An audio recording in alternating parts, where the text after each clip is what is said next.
వెళ్తావు? తర్వాత ఏ జాబ్ చేస్తావురా? నేను ఆర్మీకి వెళ్తాను నాన్న. ఆర్మీనా?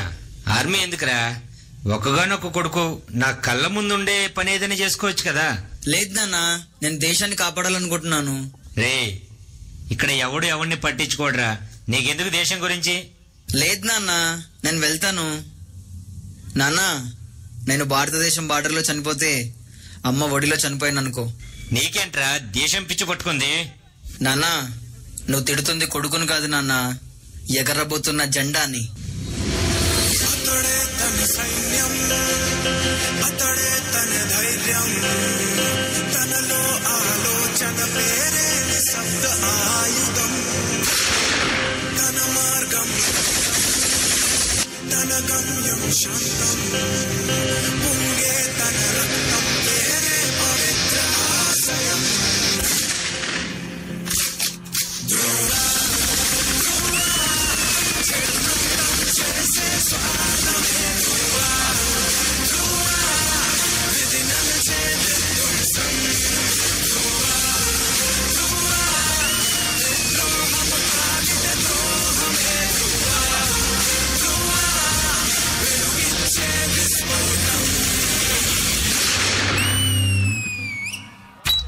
Officers. Yes, sir. Get ready for the mission. Copy, sir.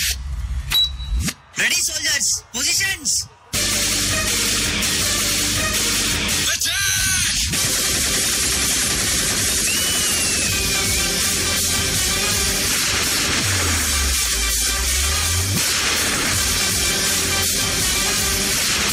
I have a dream that one day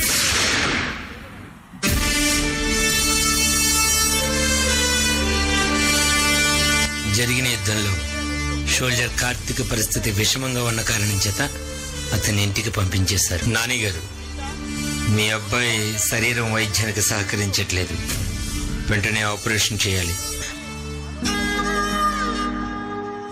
Ashok, నా కొడుకు యుద్ధంలో తీవ్రంగా గాయాలై హాస్పిటల్లో ఉన్నాడు. నీ కొడుకుని డాక్టర్ లేదా ఇంజనీర్ చేస్తే హ్యాపీగా బ్రతికేవాడు కదా.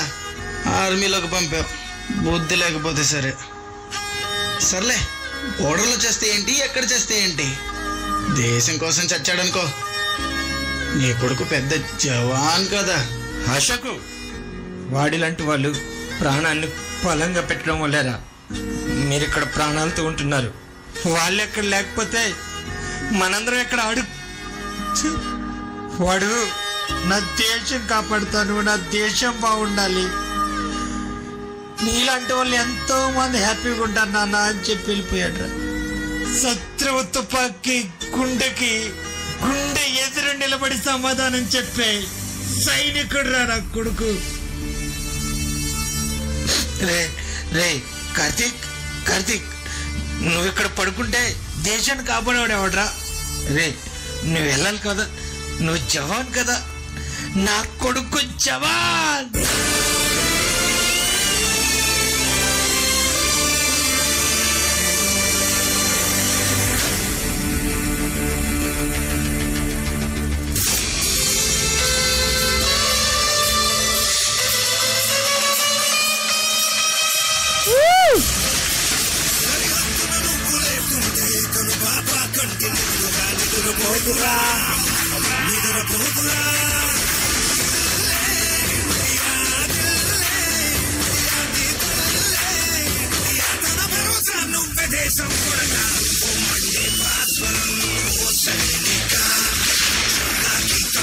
సెంటర్లోకి జరగాలి, మధ్యలోకి వెళ్ళండి, స్టేజ్ మధ్యలోకి.